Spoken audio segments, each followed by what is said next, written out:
Olá, pessoal. Tivemos um problema técnico aqui, então vamos recomeçar tudo outra vez. Hoje, o Millennium Talks é muito importante. Vamos falar sobre como melhorar a educação no Brasil. E eu estou aqui com 4 feras, várias primeiras vezes aqui. Primeira vez que a gente tem tanta mulher no Millennium Talks, é um grande prazer. E também é a primeira vez que a gente faz em 5, daí os problemas técnicos. A gente vai dividir aqui o microfone. Então, quem sabe faz ao vivo, né, gente? Learning by doing. A gente dá um jeito. Bom, queria apresentar, eu estou aqui do lado da Diana Coutinho, que é uma das autoras, junto com o Cláudio Chiquida. Eles são autores de um paper para o Instituto Millennium, falando da importância, da diferença que faz, né, uma educação de qualidade na vida dos alunos, né, e falando de como que a gente pode fazer para melhorar isso. A Diana, ela hoje é diretora de altos estudos da ENAP, é também pesquisadora do INSPER e foi gerente executiva do Instituto Ayrton Senna. O Cláudio é pesquisador, professor e é hoje coordenador geral dos estudos e pesquisas da ENAP. Eu queria também agradecer a ENAP, dizer que foi uma das minhas maiores surpresas positivas em Brasília, foi conhecer a Escola Nacional de Administração Pública. Parabéns, Diogo Costa, que tem aí comandado, né, e um time excelente aí, que realmente é para capacitação, né, da administração pública, para que a gente tenha serviços de qualidade e também trabalha na avaliação de políticas públicas. A gente falou bastante disso em um dos estudos que a gente fez aqui no Milênio. Então, parabéns pelo trabalho de vocês. E estou aqui com Lana Romani e Isabel Quintela, 2 mulheres incríveis, né? Uma é advogada, outra trabalhava com tecnologia, largaram tudo e abraçaram uma causa incrível, fundaram o movimento Escolas Abertas. Para quem não sabe, eu acho que é um dos movimentos mais lindos da sociedade civil dos últimos tempos. Graças a vocês, eu sei que a minha filha voltou a estudar no início do ano passado. As escolas públicas, infelizmente, levou mais tempo, mas eu vi ali a batalha de vocês para que isso acontecesse.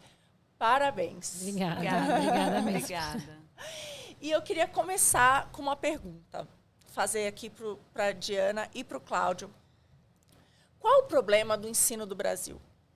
Eu ia falar numa escola em Bauru, numa universidade em Bauru, né, na terça-feira, e eu vi uma notícia que me deixou chocada.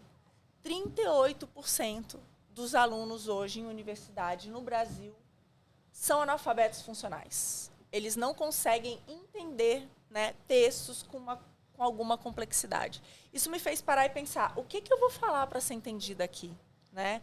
Então, qual que é o problema da nossa educação, Diana? É falta de recursos? O Brasil gasta pouco com educação ou gasta mal? Como que é a sua percepção sobre isso? Obrigada, Marina, aqui pelo convite para essa discussão. Bom, o Brasil não é um dos países que tem a maior renda per capita do mundo. No entanto, eu acho que o problema não passa pela questão da gente gastar pouco. Isso porque nós observamos escolas que têm um gasto menor com um desempenho melhor e outras escolas que têm um gasto maior com um desempenho menor. Então, não tem uma relação clara entre um gasto maior e um desempenho maior. Então, acho que a questão passa por outros fatores que acabam afetando realmente a qualidade da nossa educação, como você falou, muito ruim. Olhando aí as avaliações internacionais do PISA, na questão de português tem praticamente 60 países na frente do Brasil, em matemática 70 países, em ciências a mesma coisa, enfim, então nós estamos entregando uma educação muito ruim para os nossos alunos. E além da baixa qualidade da educação que a gente está entregando, também tem muita gente fora da escola. O Brasil é um dos países que mais sofre também com evasão escolar. A evasão escolar no Brasil é pior do que a evasão no mundo, pior do que a média da América Latina. E aí, bom, aí não tem muita justificativa, né, dado que o Brasil é o país mais rico em termos absolutos, enfim, nós estarmos piores do que a média da América Latina né, não tem justificativa. E não só a nossa evasão já é alta, ela se agravou bastante na pandemia. Estava olhando agora um dado do Todos pela Educação que indicava que a evasão piorou em 170%, ou seja, praticamente triplicou. Então, aquele problema que já era grave no Brasil, agora está ainda mais grave. Então, que bom aqui que tem movimentos, escolas abertas, ajudando a reverter esse quadro. Cláudio, quer contribuir? Bom, acho que sim, quero contribuir. Né? Eu acho que nesse formato diferente, acho que eu sendo o único homem aqui, acho que posso ter sido a causa de todos os problemas de transmissão. Então já peço desculpas aí para os telespectadores, é o poder maligno que eu tenho, mas só para a gente descontrair um pouco. Eu entrando numa sala de aula de uma universidade, né, pública ou privada, a gente percebe um pouco, né, a passividade dos alunos, né, assim, a falta às vezes, de vontade de participar, né, que eu acho que é um pouco, talvez, né, resultado de alguma coisa que se perdeu na educação lá atrás, né. A gente entra para dar aula na faculdade, no curso superior, a gente espera um aluno, né, um pouco mais participativo, que quer perguntar, quer saber. E, assim, isso vem, assim, não sei, assim, eu observo uma diminuição desse tipo de comportamento, que é o que se esperaria de um cara que, sei lá, né, tá ali se preparando para o mercado de trabalho, ou para ser um pesquisador, ou até para dar aula depois. Lembrando que essas pessoas que a gente está comentando aqui, esses meninos, esses que estão na escola ou na universidade, vão ser os futuros advogados, médicos, professores que vão cuidar de nós aqui, que vamos ficar, eu vou demorar um pouco mais, né, a ficar mais idosos. Né? Tá bom? Muito bom. Agora eu ataquei todo mundo. Né? Você sabe que eu estava numa escola de contraturno, né? E estavam as mães, eu estava falando para algumas mães, né, sobre empreendedorismo. E aí eles estavam com os filhos, né? Foi na hora da saída deles. E eu perguntei para um menininho assim: o que você mais gosta na escola? Ele falou: esportes. E o que você menos gosta? Prova difícil. E para mim, prova difícil retrata um pouco isso, porque prova difícil é aquela que a gente não entende. Se a gente não sabe, fica difícil, né? Então, eu acho que esse é o grande ponto, assim. Talvez, quando a gente vê esses números para o ensino superior, é o retrato daquele ensino básico, né? É o retrato do fundamental, é o retrato de toda uma história que ficou faltando. E eu acho que isso é muito importante, porque a educação é como se fosse uma casa, ali você tem os tijolinhos.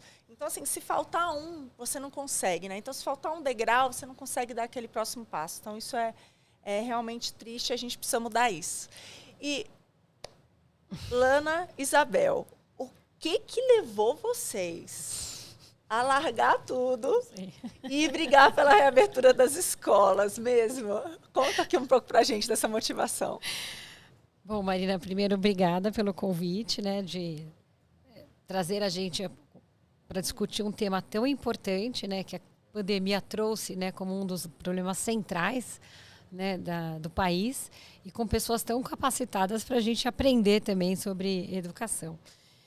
O que levou, a verdade, a gente está descobrindo ainda o que levou, a gente também não sabe, né, o que levou a gente a parar tudo.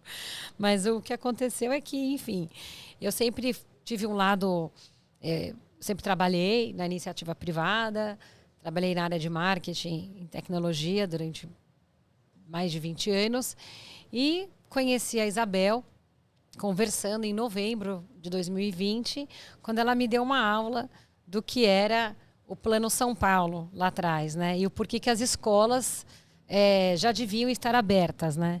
E eu sempre tive uma alma justiceira, ativista, né? Eu sempre tive muito trabalho social atrelado desde a minha formação familiar até da escola, né? Da escola que eu frequentei, que trazia isso desde pequena. E aquilo me picou. E aí eu via muitas discussões no WhatsApp, né? Grupos de mães, de prédio, tudo que a gente via, mas ninguém agindo, né? Ninguém fazia nada. Até o dia que a gente falou assim, gente, mas o que a gente precisa fazer para mudar isso, né? E aí a gente conversando, a gente viu uma matéria no jornal de uma pessoa que estava advogando para o Sindicato das Escolas Particulares, que é a Vera. Aí eu entrei em contato com a Vera, porque todo mundo discutia o tema, mas ninguém ligava para tal da Vera, né? Então vamos ligar para a Vera para entender o que podia ser feito. Ela me explicou o que podia ser feito, o que ela estava fazendo. Ofereci ajuda quando ela me respondeu que eu não podia ajudá-la, porque ela já estava advogando para o Sindicato das Escolas Particulares, né? E o que eu precisava fazer era agir, né? E aí foi quando ela me explicou que eu precisava entrar com uma ação civil pública, popular, contra a Prefeitura de São Paulo e o Estado, para a reabertura das escolas em geral, e não só privadas, né? Uma vez que a gente tem que tratar a educação como um tema geral. E foi aí, então, que eu voltei na ABEL. Eu falei, ó, é isso que tem que ser feito. Vambora, vambora. E quando a gente foi ver, o avião estava no ar. Foi isso. Muito, muito, muito, muito bom. Eu queria agora falar um pouco do paper que vocês escreveram e que mostra exatamente a diferença que faz, né, o ensino, a qualidade do ensino na vida de um aluno, no seu futuro, né, na sua renda futura. Então, eu queria que vocês contassem um pouco dos resultados desse paper. Se o Cláudio quiser começar, e aí a Diana complementa, já que a outra, a gente vai trocando as ordens. Ao contrário, não. Vai lá, Vamos inverter. Então vamos inverter? Continuamos começando pelas mulheres. Ladies first. Então tá bom. Bom, nós usamos achados na literatura para fazer, né, presentes em diferentes estudos e juntamos aí todas essas evidências espalhadas para fazer uma estimativa do quanto que faz diferença ter aula com professores piores ou professores médios ou professores melhores. E aí o que nós pegamos? Pegamos aí o achado da literatura que trata do valor adicionado do professor, que é o quanto que cada professor consegue contribuir para o aprendizado do aluno, ou seja, para o ganho de aprendizado do aluno.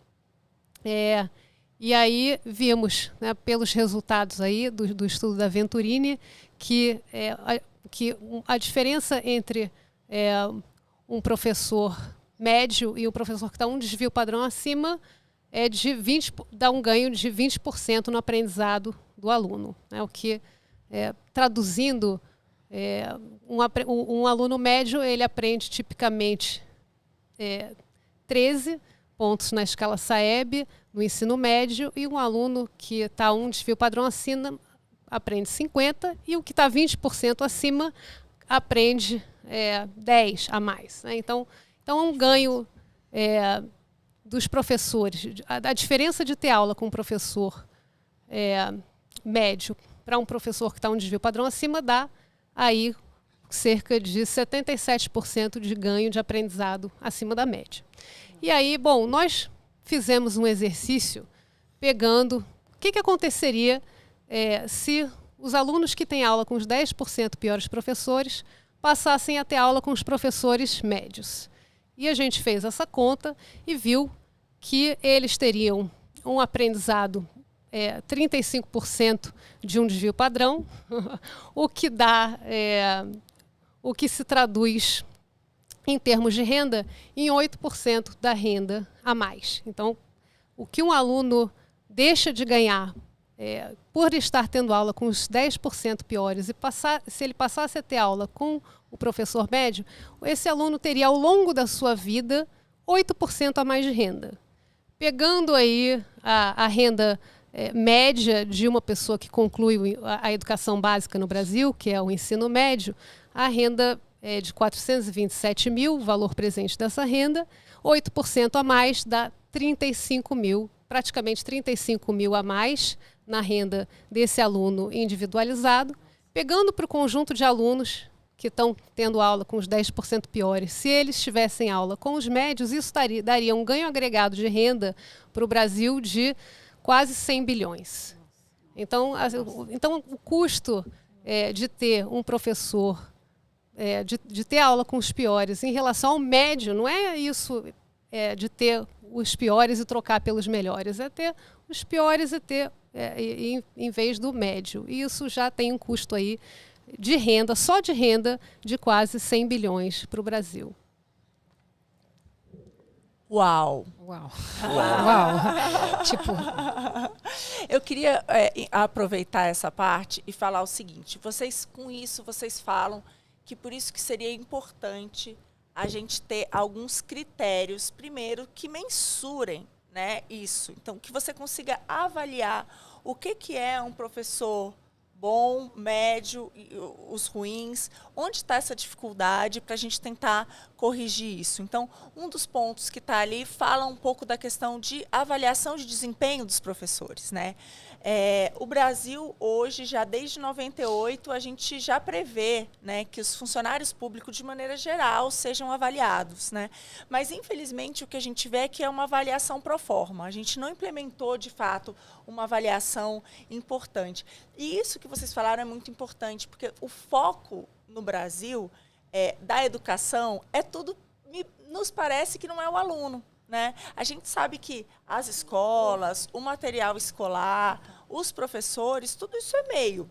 É meio para atingir o quê? A educação do aluno. Então, eu queria que vocês trouxessem um pouco de como pode ser essa avaliação. E aí, depois, eu queria que vocês complementassem, falando um pouco disso, assim, como voltar a ter esse foco no aluno e o que vocês viram, né, nesse caminho. Se o foco é esse, como ele está perdido, como devolver? Eu acho. Bom, tá. Agora é com você, né? Eu acho que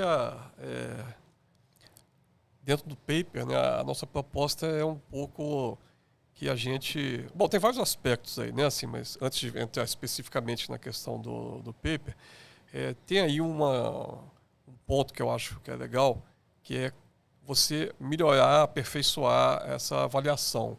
Né? O que tem um lado importante, que é você ter uma coleta de dados, né, de desempenho de aluno e também de desempenho de professores para você medir o valor agregado dos professores. Ou seja, tem um trabalho aí que muita gente já faz nas universidades, né, nesses institutos, né, que cuidam da educação, que é você acompanhar, né, desempenho de alunos. Então, isso é muito importante para que você possa ver o que, de fato, o professor acrescenta. O que eu acho que, às vezes, falta é o lado de avaliar o professor. Né? A gente não tem muitos dados, eu não vejo muita notícia de, olha, temos aí uma base de desempenho de professores ao longo de não sei quantos anos. Né? Eu acho que esse é um ponto importante. Então, assim, tem que ter uma base de dados legal e, a partir disso, a gente pensa pensa no caso do estágio probatório. Né? Coloca no estágio probatório algum tipo de mensuração do valor agregado do professor, né? E vamos colocar essa avaliação para valer. Como você falou, acho que você falou, se não falou, eu acho que eu pensei que você falou, mas a Diana já tinha falado isso quando a gente estava vindo para cá. Ninguém gosta de ser avaliado. Né? A verdade é essa, eu não gosto de ser avaliado, né? Você não gosta de ser avaliado. Quer dizer, a gente gosta de se autoavaliar e dar 10. Todo mundo gosta. Né? Mas ninguém gosta de ser avaliado, embora ao mesmo tempo todo mundo goste de avaliar os outros. Né? É muito legal avaliar os outros, dar nota baixa para os outros e dar nota alta para a gente mesmo. Esse é um problema que acho que qualquer tipo da área da nossa vida a gente vai encontrar e a gente sempre tenta achar soluções para isso. Né? E eu acho que o grande desafio, né, é um pouco como é que você faz isso com os professores no estágio probatório. Você está dizendo que você vai mandar eles embora se eles não forem bem no estágio? Não precisa mandar eles embora. Mas você pode criar um programa de treinamento que efetivamente mostre, né, assim, olha, se você fizer tais e tais coisas, né, você vai alcançar mais ou menos um padrão médio de desempenho. E então, portanto, você tem esse compromisso com a gente. Aí você pode mudar algumas condições lá dentro da escola. Mas você ganha mal. Tudo bem, o salário pode ser importante.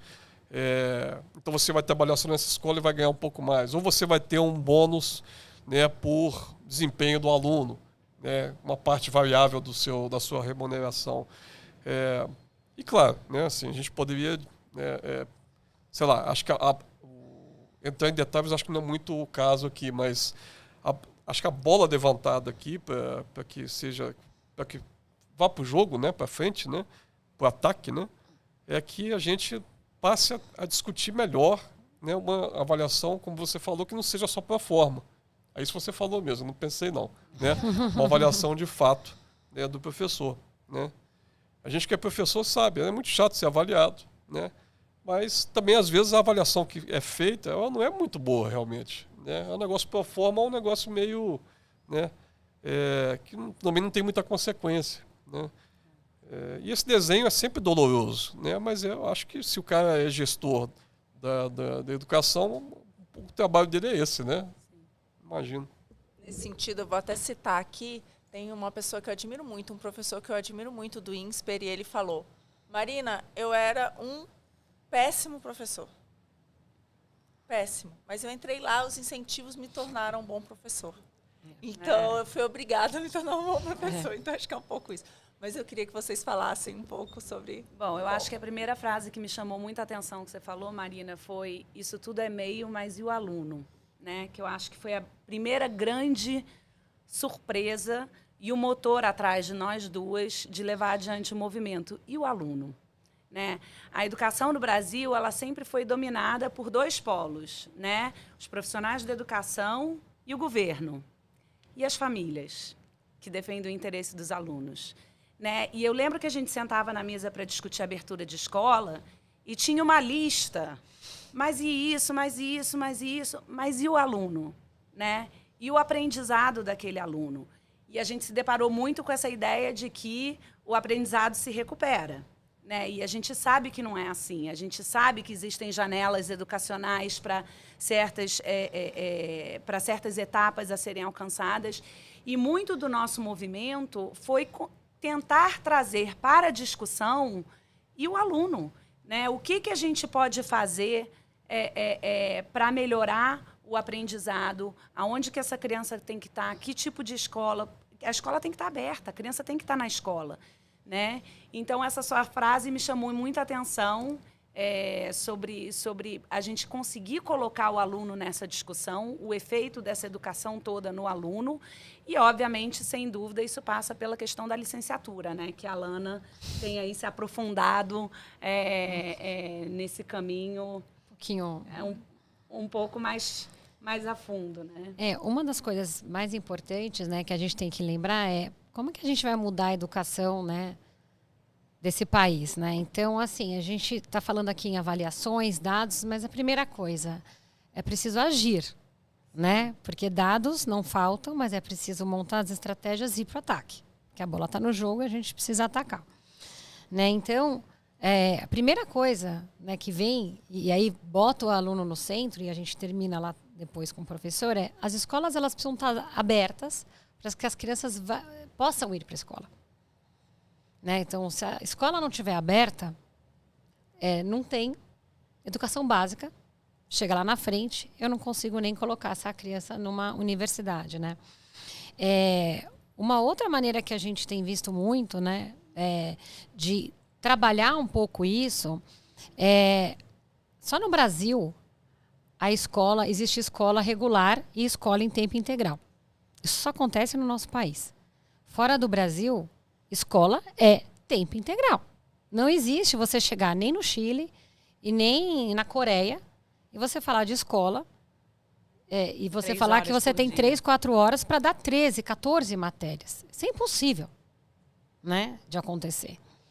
Né? Então, a gente ter investimento em educação com escolas de tempo integral, né, para até recuperar esse aluno pós-pandemia, né, e o que fazer com esse tempo? Investindo em competências do século XXI, competências socioemocionais, né, adicionar isso. E também no professor, porque é necessário, sim, o suporte na formação do professor, nas competências, né, que foram necessárias ao longo desse tempo, né, é importantíssimo. Então, fazer um diagnóstico, assim como a gente tem que fazer um diagnóstico se ele é bom ou ruim, está dando aula ou não, né, se ele atingiu a meta, fazendo uma analogia com o mundo corporativo, né? Então, assim, se ele atingiu a meta, a nota daquela escola no Saresp foi boa, né, atingiu, Então, o Brasil melhorou no PISA. Então, a gente precisa ter um suporte também do aluno e do professor para essa recuperação da aprendizagem e também na formação. Isso é contínuo, né? E aí vem a última parte que a Bel comentou, que seria a licenciatura, né? A gente tem nas diretrizes nacionais de formação dos professores, a nossa formação é muito ruim. O início da formação do professorado no Brasil é muito ruim, né? Então é necessário que seja revisto isso, tanto na parte de universidades públicas quanto privadas, tanto faz, né? O professor hoje, ele se forma professor e precisa, sim, ser valorizado. A gente vê o impacto econômico que traz, né, para o país e para a sociedade civil de uma má formação. Ele vai para a rua, ele vai dar aula sem nunca ter praticado dentro, né, assim, da sua formação. Então, eu queria fazer uma provocação, tanto para a gente quanto para os nossos ouvintes, né? Você iria num médico operar seu coração ou seu cérebro se ele nunca tivesse passado por uma residência e participado de uma cirurgia? Isso é o que acontece com nossos filhos. Eles operam o cérebro dos nossos filhos todos os dias em sala de aula. Mas eles foram jogados ali. Essa é a formação da licenciatura. Então, é necessária que tenha prática e também uma reforma disso. Então, são vários pilares na educação básica para chegar na vida profissional ou na universidade, né? Porque o que acontece é que a gente é pior em matemática do que em língua portuguesa, porque a base da matemática é compreensão de texto. Então, se você não entende o que está sendo pedido no problema, é óbvio que você não vai conseguir desenvolver. Então, a gente já é ruim no PISA em língua portuguesa. Matemática a gente é pior, claro, porque eu não entendo língua portuguesa, consequentemente eu não vou entender matemática, né? Então, enquanto a gente não entender que o problema está na educação básica, a gente não tem como ir para frente. E a gente está num momento crucial, que a gente perdeu 2 anos, né, em educação. A gente foi número 1 de escolas fechadas no mundo. A gente conseguiu ganhar nessa posição. É uma liderança que... triste, né? A gente podia ser líder em outra coisa, mas a gente consegue ser líder... A gente está na frente do Sudão do Sul. Maravilhoso, né? A gente ganhou... Assim, só ganhou do Sudão. Só ganhou do Sudão, né, de escolas fechadas. E isso trouxe para dentro da nossa educação um aumento de desigualdade, como ela citou, aumento de evasão em 170%. Isso aumenta mais ainda, né, o problema que a gente tem de desigualdade social e diversidade, porque desse número, 70% dessa evasão foram pretos e pardos. Então, a gente aumenta ainda mais o problema de desigualdade social e racial. Então, a gente vê hoje todo mundo falando de ESG, né? Tá na moda falar ESG. Mas não existe falar de ESG no Brasil se a gente não trabalhar a educação básica. Então, são esses pilares, né, de recuperação pós-pandemia, contínua formação de professor, reforma da licenciatura, prática e educação em tempo integral, sim, que vai fazer a nossa educação mudar. E para isso a sociedade tem que agir. Não adianta a gente achar que o governo vai fazer. Porque se a gente não cobrar, e a gente, além de não cobrar, não ajudar, a gente não vai conseguir. E só respinga na gente de volta, né? Muito bom. Eu queria aproveitar e perguntar para vocês se tem experiências em outros lugares, assim, como é que a gente realmente está muito atrás, né, na qualidade da educação. Mas, assim, o que vocês, no estudo de vocês, quais são boas práticas? O que vocês têm visto que tem, né, conseguido melhorar a qualidade da educação de maneira mais rápida? Tem bons exemplos que a gente pode observar? Acho que tem bons exemplos não só fora, mas tem bons exemplos aqui no Brasil. A Lana tocou numa questão que é da educação integral, e as experiências de avaliação em educação integral no Brasil mostram que é uma política bastante efetiva, né? Realmente deixar as crianças e os jovens ali o dia todo na escola, e os professores trabalhando numa só escola, com essa dedicação só a uma escola, tem um impacto bastante importante. A questão socioemocional também foi mencionada aqui, é uma outra chave que às vezes não se dá muita atenção, mas que também tem um potencial transformador muito grande. E tem análises também das experiências mundiais que às vezes mostram que um programa de desenvolvimento socioemocional afeta mais o aprendizado do que um programa, por exemplo, de tutoria, Sim. de um programa diretamente cognitivo. Porque você mesma falou, a escola é difícil. Tá certo que tem uma defasagem que faz ser mais difícil, mas às vezes a escola é difícil mesmo para quem não tem uma defasagem.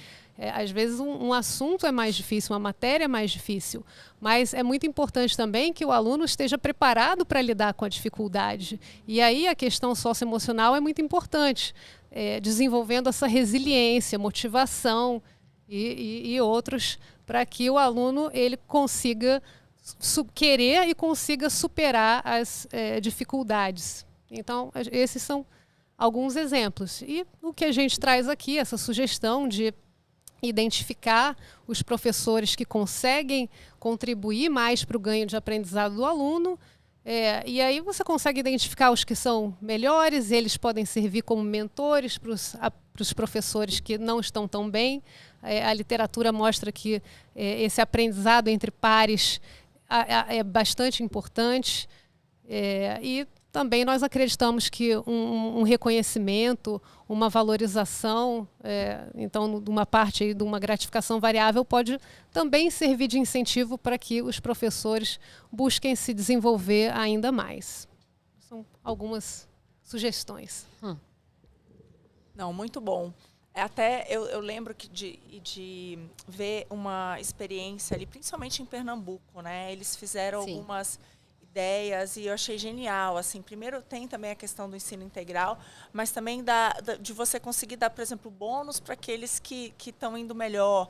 E eu acho que também não é só assim, aquela escola que vai melhor, você vai colocar mais dinheiro, e aquela que vai ruim, você piora. Não, é quem melhora mais. Então, aquela escola que tinha uma nota muito baixa e ela melhora, ela merece até mais do que aquela que já está bem, né? Sim, então, porque você tem que estimular com que você queira mais. E aí você falou da questão da criança ter essa motivação. E eu acho que tem que ter a mesma coisa para o professor. Gente, motivação é uma montanha russa. Exato. A disciplina, ela é o que faz você realmente subir uma escada, né? Então, acho que o que a gente perdeu, talvez, aí, que são essas coisas, essas aulas de disciplina, da importância, o que aquilo vai trazer depois para você, né? E de dar incentivos corretos, tanto para os professores como para os alunos, é muito importante.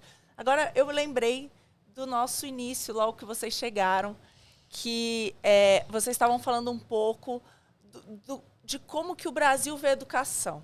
Né? Então, nós somos os campeões. Eu ia complementar com isso, justamente. Os campeões de escolas fechadas. E por quê? Será que é porque é o jeito que a gente lida com a educação, nós como sociedade? Eu acho que, quando você perguntou, quando a gente chegou, qual tinha sido o nosso maior desafio, eu acho que, sem dúvida, foi esse. Né? A gente conseguir trazer a educação para a discussão da sociedade. Né? A educação não é valorizada no Brasil. Né? Você conversava com pessoas de A a Z, né? Não interessa de onde essas pessoas estavam vindo, elas estavam confortáveis com seus filhos em casa, ou aprendendo de forma remota, ou não aprendendo.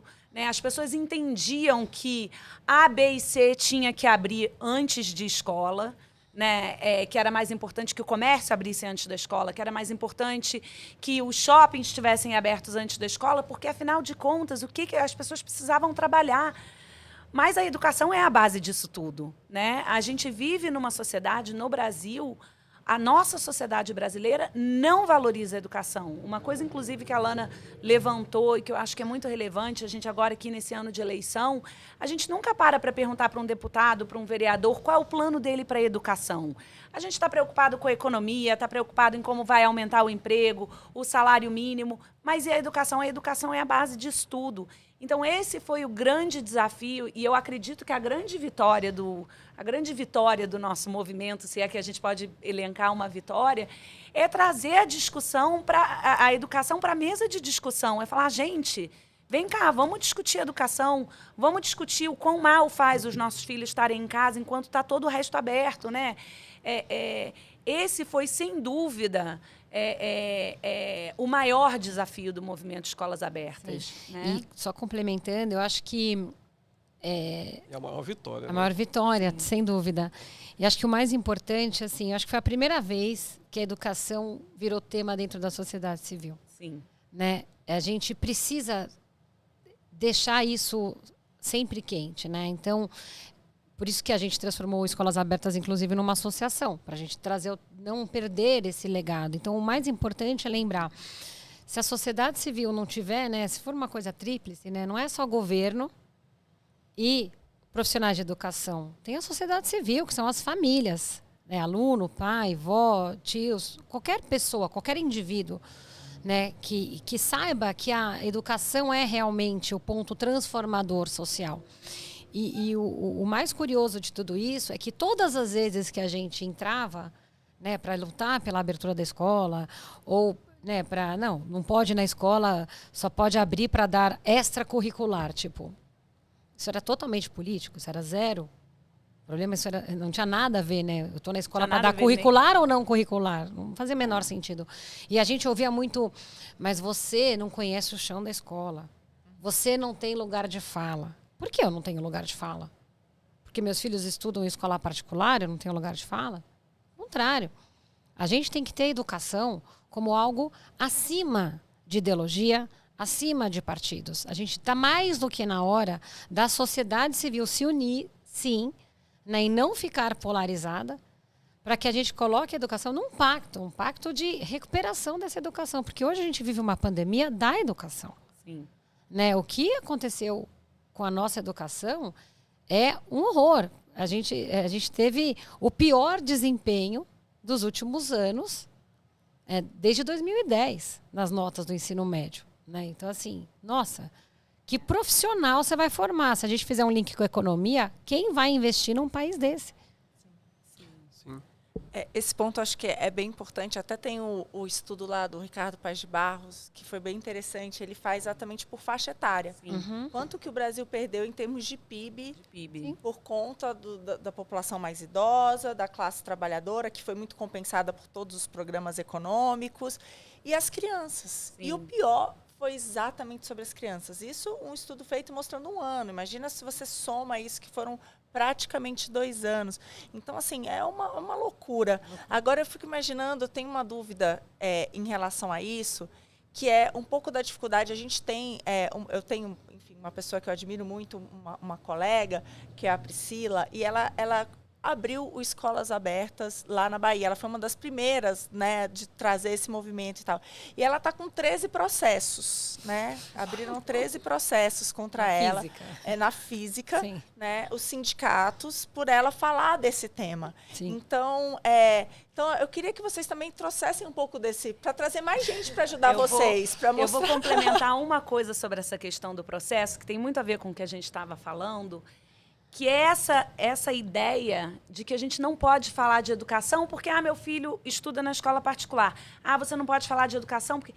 Todos nós podemos falar de educação, porque a vida de todo mundo é afetada pela falta de educação.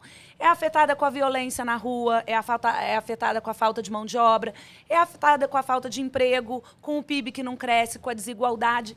Então, todo mundo tem lugar de fala na educação.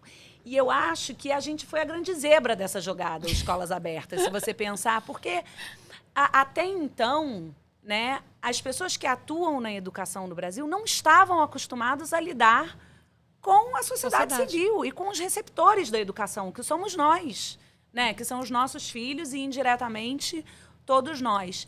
Então, eu acho que, eu escutando essa história de processo, eu acho que essa conscientização de que todos nós temos o direito, sim, de discutir educação, independentemente de onde a gente vem, para onde a gente vai, onde nosso filho estuda, ou se a gente nem tem filho, né? Todos nós temos esse direito. O direito de discutir educação ou educação pública no Brasil, ele não é reservado a certos participantes da educação, né? Ele é um direito de todos, ele é constitucional. Exato. Né? E, em relação a esses desafios, a Lana sempre foi bem mais corajosa do que eu. Dos Mas processos. a gente, enfim, a gente tinha muita convicção de que a gente estava no caminho certo, de que era uma luta que valia a pena. E a gente enfrentou o que veio na nossa direção. Quando a gente começou o movimento, lógico que a gente foi procurar apoio, né, para trazer a sociedade civil, a gente foi atrás de mídia, né, então a gente foi atrás de todo tipo de mídia, a gente foi atrás de todos os órgãos públicos, né, possíveis e imaginários, inclusive vereador, deputado, independente do partido, líderes religiosos, líderes comunitários. E, para nossa surpresa, né, a gente procurou os sindicatos, né, porque, para a gente acreditava que os sindicatos, né, os professores, estavam sofrendo também, tinham que estar com a gente. Porque a sociedade é aliada aos professores, que eles também são sociedade, né? Óbvio, eles são uma categoria da sociedade, a gente representa muito mais. E, para nossa surpresa, a gente foi extremamente ameaçada, né, pelos sindicatos e muito abraçada pelos professores. Né, que não se sentem representados por isso, por essas polarizações, por essas brigas ideológicas, né? Se é direita, esquerda, não importa, a educação tem que ser preservada e apartidária. Então, assim como a Priscila, né? Então, Priscila, conta com a gente, tá? Nesses seus processos, Escolas Abertas dá de apoio. Tá com você nessa, mas a gente sofreu ameaças por parte de órgãos da prefeitura, né? A gente recebia essas ameaças de diversas maneiras, usando a mídia, às vezes, como forma de dar recado para a gente. A gente recebia ameaça no nosso celular, nos nossos filhos, retaliação, sim, nas redes sociais. E eu nunca tinha, assim, no começo, a primeira vez que eu tinha que pôr meu CPF lá no processo, na hora eu falei, putz, e agora, né? Só que eu já estava tão exposta, né, assim, eu já estava em todas as mídias que, putz, não ia ter volta. E aí a gente foi, né, e eu acho que esse é o caminho. A nossa sociedade é muito quieta, né? Nós não somos uma sociedade ativista. Quem é ativista é mal visto, né? Então a gente é visto como, né, sindicalista no sentido pejorativo da palavra. E quando, na verdade, a gente precisa ser, sim, ativista. A gente precisa que a nossa sociedade, seja ela de A a E, a gente precisa, sim, né, se expor, se posicionar, não ter vergonha. Né? É justamente porque a gente deixa acontecer é que as coisas não acontecem. Né? A gente deixou a escola por último. Porque nem as escolas se manifestavam, porque também é um grupo que existe. E as escolas não se uniram para a reabertura, né? Os profissionais de educação também não, então precisou a sociedade civil. Então é a gente a prova viva disso. A gente não pode ter vergonha nem medo, né? Ai, que coisa mais linda. Vocês sabem que esse projeto do Millennium, dos papers e dos talks, é exatamente para a gente começar a discutir política pública de forma madura. Porque hoje em dia a política pública no Brasil é feita por achismo. Né? E é exatamente a ideia de trazer a sociedade para entender o que está acontecendo, furar bolhas, levar para as pessoas, né? Para trazer movimentos como esses, que eu acho que é isso, para mudar o Brasil só se cada um de nós, à sua maneira, fizer o que está ao alcance, às vezes mais do que está ao alcance, bem mais. Se levantar, se indignar e querer fazer diferente. Então, assim, gente, é incrível ouvir vocês falarem disso. Eu vou pedir agora para vocês darem uma mensagem final. A gente, infelizmente, atrasou muito o início do programa. Então, eu queria que vocês deixassem uma mensagem de o que a gente pode fazer para mudar isso. Então, queria começar com vocês. Cláudio, quer começar? Homens primeiros aqui, já que a gente... já que você é o único entre nós. Já que eu causei aqui. Todo esse... Já que o problema técnico, você que trouxe. Bom, uma mensagem que eu acho que a gente poderia levar para todo mundo, né? Eu acho que é esse exemplo, né? Porque você entrar numa sala de aula virtual, não uma sala de aula virtual construída depois de muito tempo, porque aquele é um modelo que o ensino remoto também pode funcionar, não tem nada contra, mas e você entra numa sala de aula e todas as câmeras estão fechadas dos alunos e você pergunta e está um silêncio geral, assim, isso ficou por 2 anos. Quer dizer, eu acho que escolas abertas, ter um lugar para que o aluno seja avaliado e o professor seja avaliado é muito importante. E esse gap que ficou aí precisa ser precisa ser estudado, né? E não só estudado pelo interesse científico, mas pelas consequências, como elas disseram aqui, né? Assim, escolas fechadas, o que a gente gerou? Eu estou ansioso para ver as pesquisas que vão mostrar como é que foi, né? Como é que foram esses 2 anos. Eu não estou ansioso não, mas enfim, eu queria ver. Curioso. Né? Estou curioso. Ansioso não é bem a palavra, né? Mas porque eu acho que vai ser uma coisa muito triste que a gente vai constatar, né? E também parabenizar, né? Porque sociedade civil organizada é uma expressão que eu ouço muito, mas é sempre a sociedade civil organizada por quem? Né? Somos nós. E muitas vezes as pessoas acham que aqueles que estão, né, defendendo uma causa que não é a deles não são sociedade civil organizada. Acho que é muito legal ver um movimento que está, né, buscando uma educação melhor. E só para... Tá? Avaliação política pública, a gente tem algumas muito malucas mesmo, eu acho, mas a gente tem políticas públicas legais também, né? E tem todo um esforço de avaliação, né? Que eu acho que é uma grande, sei lá, é um grande movimento que também não deve parar. É isso. Bom, eu vou falar aqui de uma mudança de hábito que eu acho que a gente precisa ter no Brasil. Nessa questão educacional, nós muitas vezes somos bons em fazer planos de metas. Então, o Plano Nacional de Educação, ele é um grande plano de metas, mas ele tem muito pouco de plano do como. Como que você vai alcançar essas metas? E depois de um acompanhamento de, bom, então é assim, esse conjunto de iniciativas, né? Acho que dificilmente vai ser uma tacada só, um tipo de política pública que vai resolver, mas sim um conjunto de ações complementares. E aí, então, ter realmente ali um plano de como que a gente vai alcançar as metas que nós nos colocamos para nós mesmos e uma avaliação aí, para e passo, vendo se a gente está indo pelo caminho que nós nos propusemos, se nós estamos alcançando os resultados que nós esperamos com aquele plano, e aí, para isso, fazendo bastante uso de avaliação, de evidências e correção, e eventuais correções de rota, para garantir que a gente esteja sempre da melhor forma, buscando melhorar a nossa educação. Bom, eu vou falar com uma frase que a Alana me falou quando a gente começou o Escolas Abertas. E ela falou, o que a gente precisa fazer? Eu falei, a gente precisa mudar, a gente tem que mudar a situação, tem que mudar a lei, tem que correr atrás. E ela falou para mim assim, olha, cuidado, que quando eu me envolvo com alguma coisa, eu mergulho fundo. E eu vou bem fundo. E eu falei, que bom, porque eu também. E eu acho que é isso, acreditar que é possível.